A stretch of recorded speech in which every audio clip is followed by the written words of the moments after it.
Throughout thousands of years, we have been evolving. And together with this,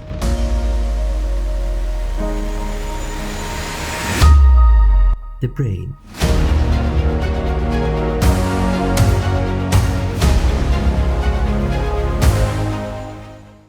The footage you have seen is remarkable not only because of how precise this attack was, even though the attack prey was a decoy that looked like a natural seal, but also the comparison of their brain weight versus body weight.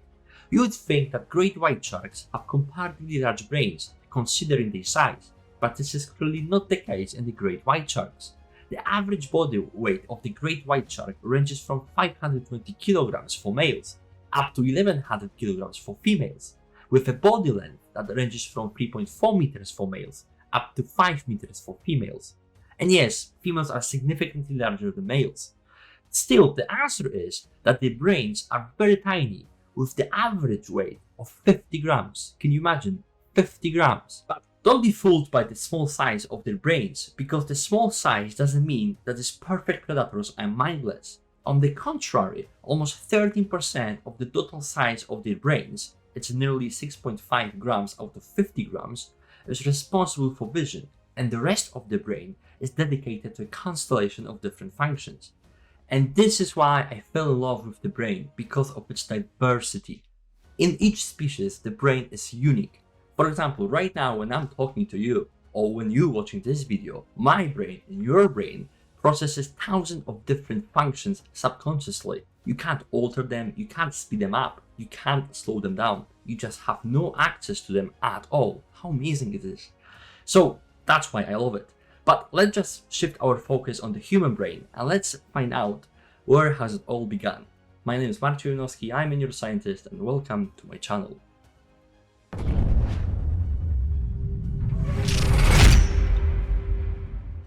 So the question was, where has it all begun? Where the modern neuroscience has its roots? Well, you won't be surprised if I say ancient Egypt. Me personally, I've been always amazed by the ancient Egyptians. They introduced mummification, medicine, fermentation, agriculture, engineering, taxes. They could, for example, precisely calculate the area of a circle without knowing the pi number, and based on that, calculate the area of a square or a rectangle. They were pioneers in astronomy, where they could determine the annual flooding of the Nile or building masonry structures such as pyramids or tombs. And one of the most famous and mysterious tombs is the temple of King Ramses II, where the inner sanctum is illuminated by a shaft of sunlight on the anniversary and his birthday every year. But more importantly, they knew anatomy, and here we're approaching the paradox. So the brain was usually removed from the cranium or liquefied during mummification. As for the ancient Egyptians, the brain was not as important as the heart, and it comes from the fact that the ancient Egyptians believed in the afterlife. However, the afterlife was not guaranteed, so according to their beliefs, they had to face one of the gods of death, like Anubis. Anubis was using the weighing scale, during which he was weighing the heart of a deceased person against the feeder of Maat. The feeder of Maat was a goddess of truth and justice. So, if the weight of the heart balanced the feeder of Maat, the person was granted permission to enter the forever paradise with Osiris. And knowing this, they still were the first nation that described and documented the cerebral cortex. We know this because in nowadays city called Luxor, ancient Thebes, in 1862, Edwin Smith purchased the oldest treatise that describes 48 trauma cases in descending order, starting from the head. The papyrus is inscribed in red and black ink, where red ink indicates the title of the trauma case, and black ink indicates a detailed description of each case. It must be noted that this beautiful piece of history you're seeing right now dates back to approximately the 17th century BC, so it is over 3000 years old. And here we need to stress that the ancient Egyptians' life was dictated, marked and subordinated by the religion. However, despite this, They were the inventors of clinical observations. And you may ask, well, wait a second, how's that? Well, it's all about the location of Egypt. So the geolocation of Egypt was causing constant threats to their inhabitants. For example, crocodiles and hippopotami in the Nile, diseases spread by the flies and parasites, etc. And thus, their lifespan was approximately 40 years. But also, ancient Egyptians were taking part in battles, and the casualties from various battlefield locations were subject to observations. As a result, the observations of brain, migraine, epilepsy, strokes, tetanus, Bell's palsy, and the sequelae of head and spinal column and cord injuries were described. Therefore, the ancient Egyptians should be considered the precursors of contemporary neuroscience, neurology, and neurosurgery. However, not only ancient Egypt reflects the vision of an entire civilization.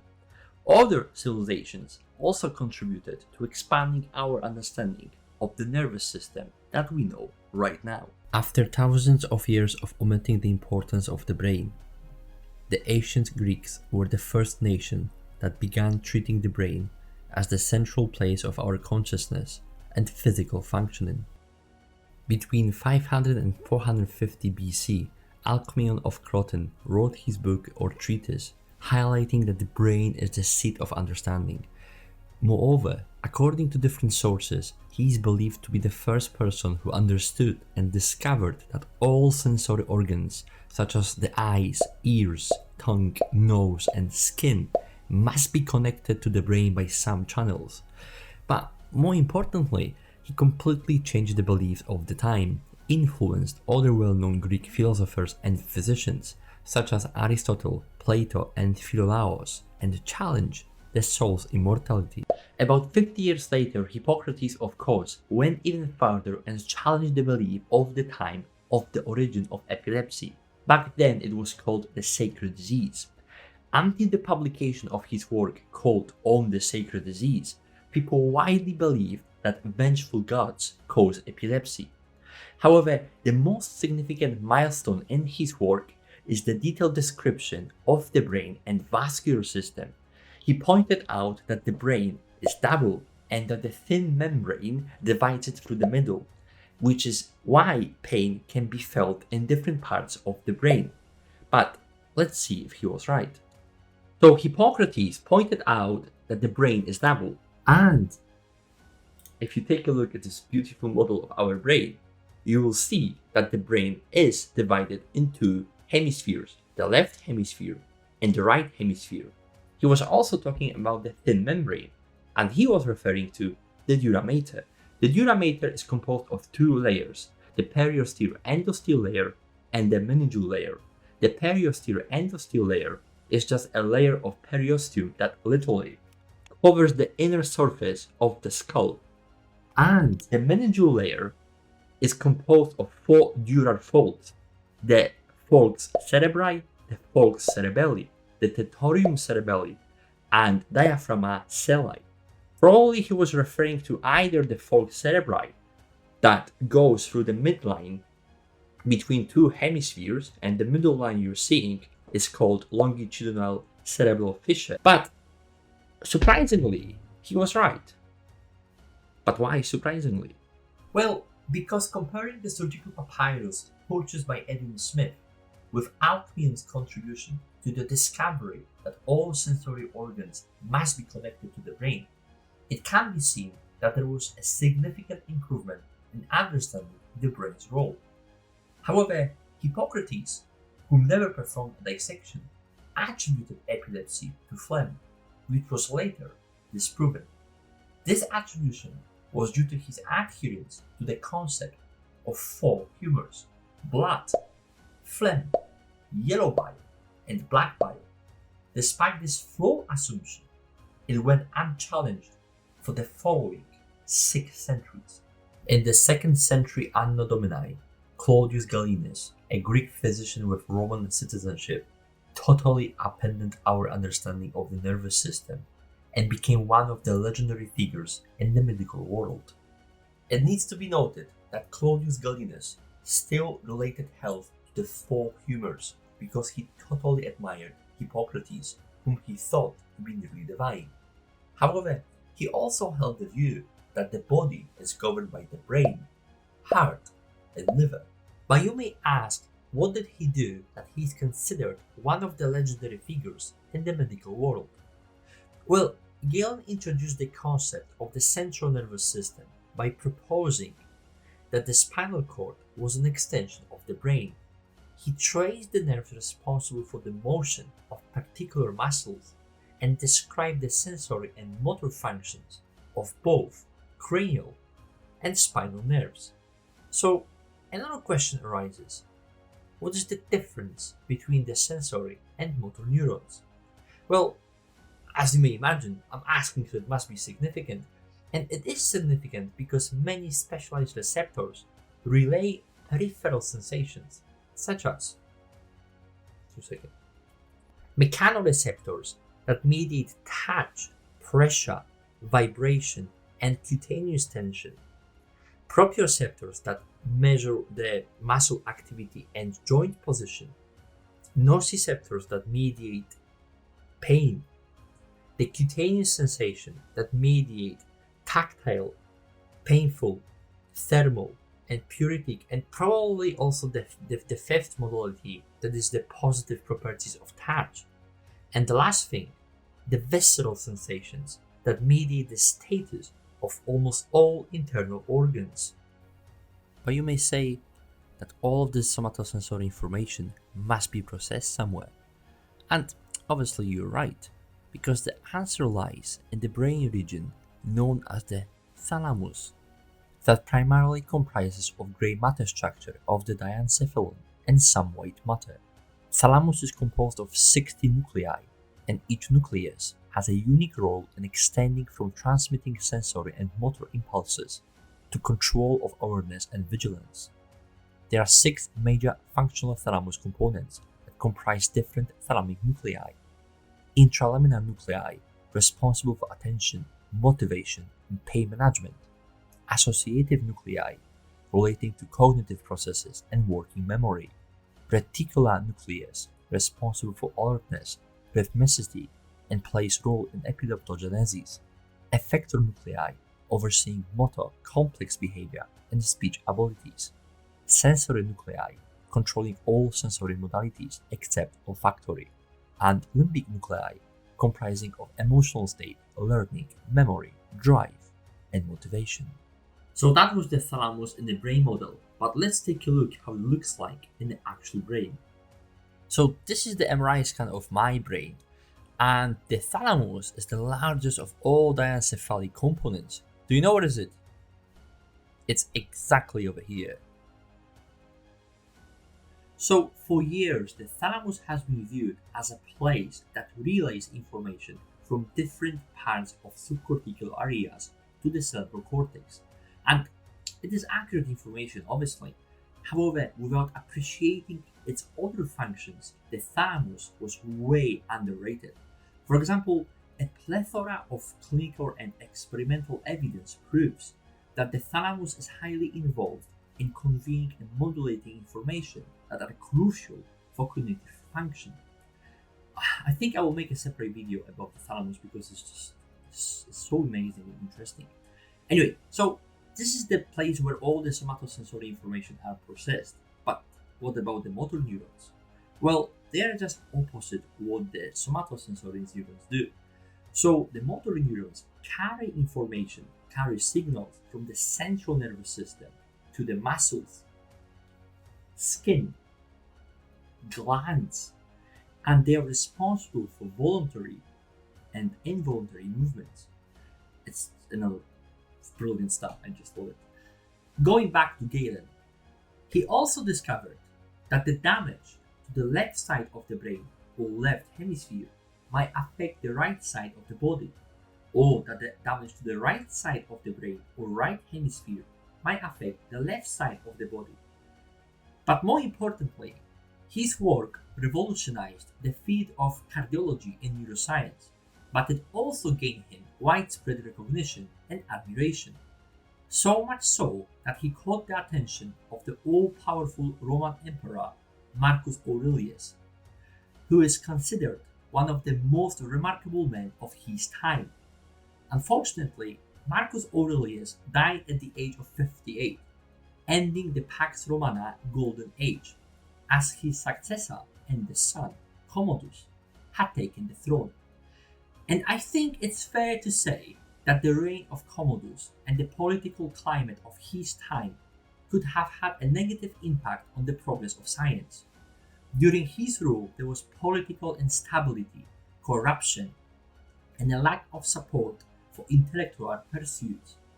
These factors could have contributed to a general decline in scientific advancement, so much so that Galen's legacy held full sway in various forms and attires for about 15 centuries, until the turn of the 16th and 17th centuries, when William Harvey was the first to discover that blood is pumped by the heart.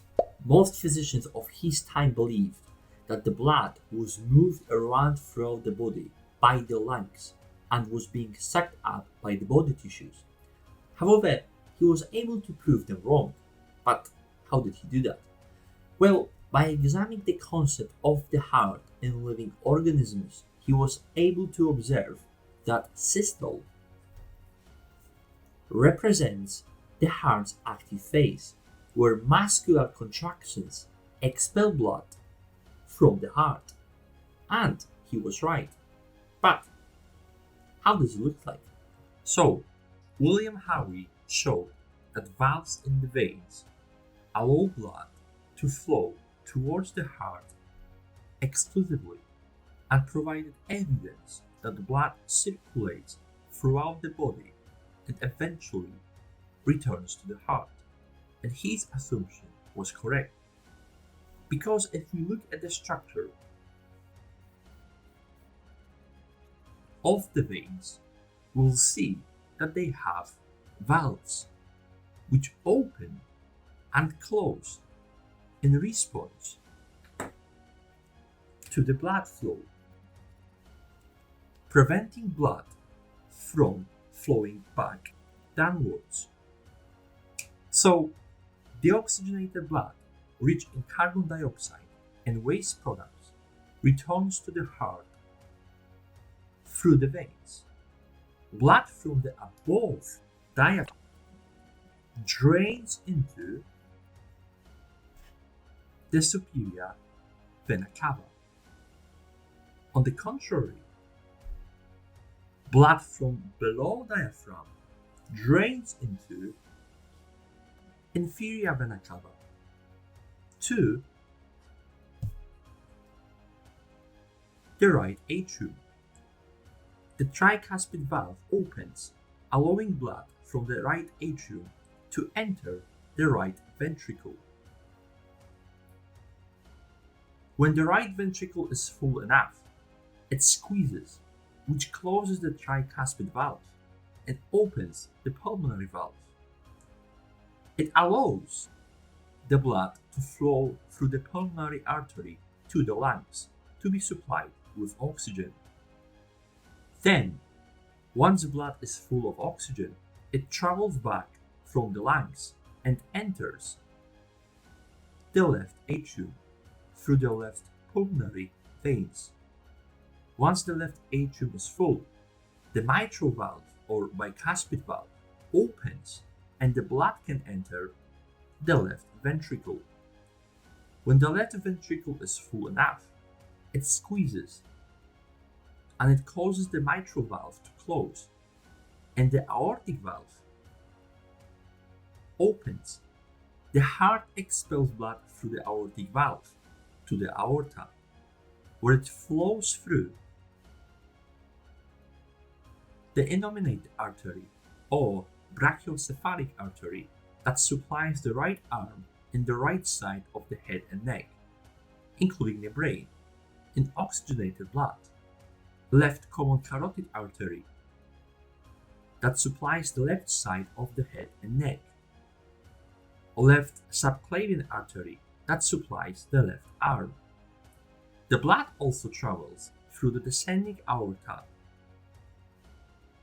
in order to supply the lower body with oxygen and nutrients, which is very important in supplying the spinal cord.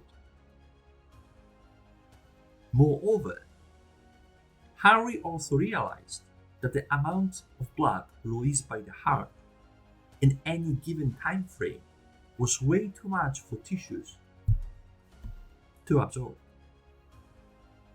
And kaboom, checkmate, it was a massive breakthrough in the history of medicine and has had far reaching implications for many fields, including neuroscience, because it became clear that our body tissues are not consuming the blood, but the blood circulates in the body. So it opened a new pathway where in 1840 Hunefeld accidentally discovered hemoglobin in dried menstrual blood. And 30 years later, around 1870, Claude Bernard discovered that hemoglobin's role in the blood is to transport oxygen. So the discovery of hemoglobin was made possible due to Harvey's understanding of the circulatory system. And in turn, it led to a better understanding of how oxygen is delivered to the brain and other tissues, which has significant implications for the field of neuroscience.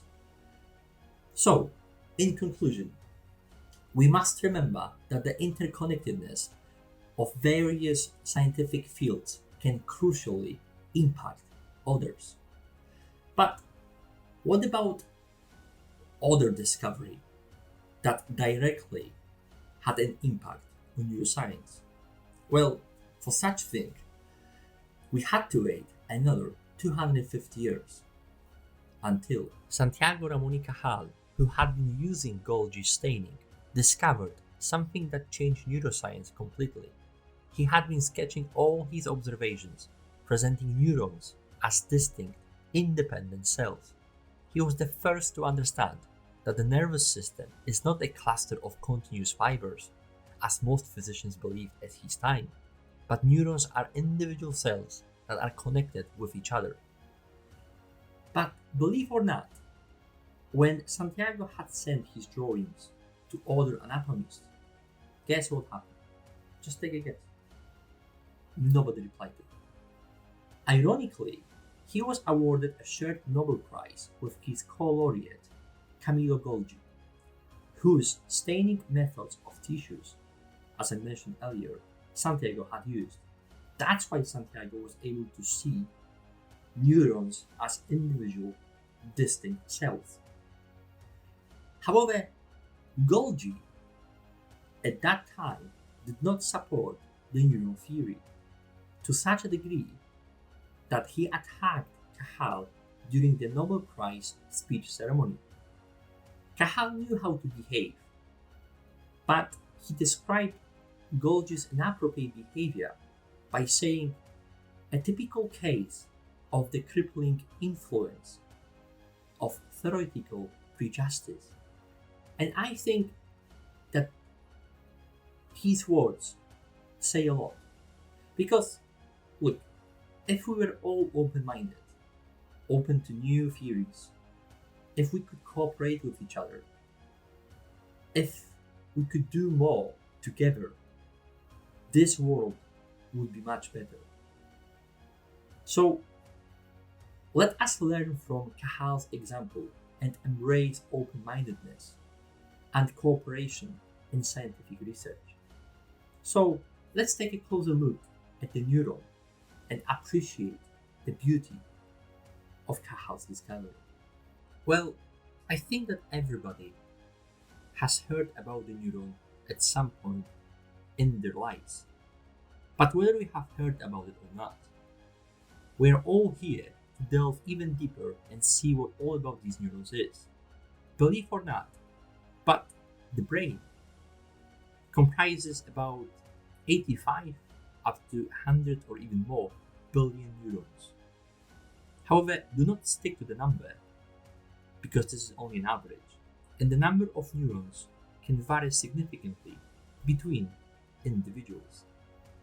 Anyway, this is how a typical neuron looks like. We can distinguish dendrites that receive information from other neurons, so they are crucial for internal communication. They have various lengths and branches, and some of these communications mostly happen through tiny structures called dendritic spines, which receive signals from other nerve cells. So you can think of dendritic spines as one of the main ways nerve cells talk to each other. Next, we've got cell body or soma that contains the nucleus with the nucleolus. It's where all the most critical processes, such as protein synthesis, occur. Without that, we would be unable to maintain such high cognitive stability. The fact that we can precisely and stably process all the information from the external and internal world is thanks to protein synthesis within the neurons. That is why mental work, while we are studying or being creative, can be energy demanding, because a tremendous amount of energy is required to initiate an action potential. An action potential is the way neurons communicate with each other. And during these actions, energy is split to produce various of different chemical compounds and protein syntheses, etc. Therefore, one of the reasons you are tired while studying is that your brain wants some time for recovery. Anyway, moving forward. Next we've got axon hillock, the beginning part of the axon, where axon hillock receives electrical signals from the soma and fires back down the axon, obviously if the threshold has been reached. Then we've got axon. On this picture, it's axon with a myelin sheath, but they are neurons without a myelin sheath. So axon is the place that carries the electrical impulses away from the soma down the axon terminal. Axons vary in length significantly, and they can be as long as 1 meter. For example, an axon that projects from the lumbar spine to the big toe is as long as 1.25 meters, whereas in the brain, axons are as short as a few millimeters. Sometimes axons may have axon branches or side branches called axon collaterals that allow sharing of any information with many other cells simultaneously. The main axon and the collateral axon at the end have an extension that helps in communication, and it is called telodendria. Neurons can have as many as 10,000 telodendria. It allows making the communication between the cells to be even more efficient. If the axon is myelinated, it will have node of Ranvier. It's a gap between the myelin sheath that surrounds an axon, and it plays a crucial role in allowing for rapid electrical signal conduction. If we compare an axon without a myelin sheath to an axon with a myelin sheath, and if we send electrical signals through both, the signal will travel faster through the axon with myelin sheath than in the axon without myelin sheath.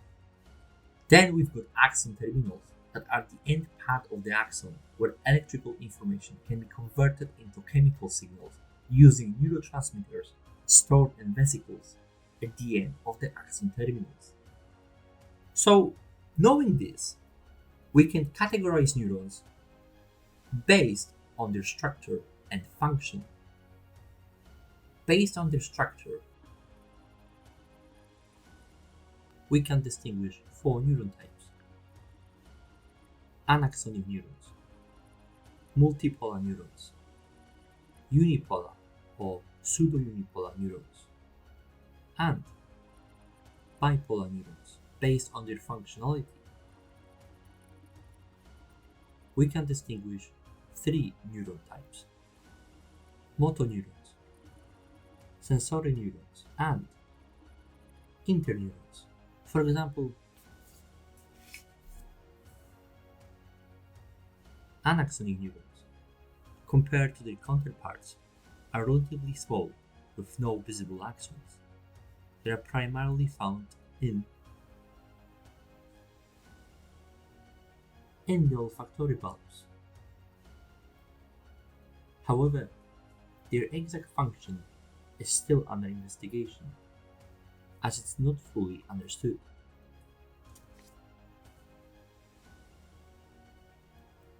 Multipolar neurons have so many dendrites in always one axon that can vary in length. They are the most common type of neurons in the central nervous system. For example, all your skeletal muscles are controlled by the multipolar neurons. Then, pseudo-unipolar neurons have one continuous axon with the soma located at the site. More importantly, the axon that leads to the soma from the peripheral extension, for example skin or muscle, is myelinated. And as I mentioned earlier, it speeds up communication. So, the signal received from the skin or muscle can be interpreted much more quickly. Such signal is then carried to the spinal cord and sent back to the brain for further interpretation. And bipolar neurons have only one dendrite and one axon and may contain axon collateral branches. Compared to the multipolar cells, they are not as abundant and are always located in the special sense organs such as smell, vision, and hearing. First of all, thank you for taking the time to watch my first video on YouTube. Hopefully you like it, and hopefully I could show you this tiny fraction of how extraordinary our brain is. But beyond the science, I want to also emphasize that all the trailblazers and visionaries I have mentioned should remind us that progress and innovation at any degree and at any level come from daring to question the status quo, challenging conventional wisdom, and never settling for the supposed truths that others tell us. Therefore, we should never be afraid to ask a simple yet powerful question. What if? What if you could overcome your fears and push past your limitations to achieve your dreams? The power to do so lies within you, and it's called the brain. Thanks for joining me today, and see you next time.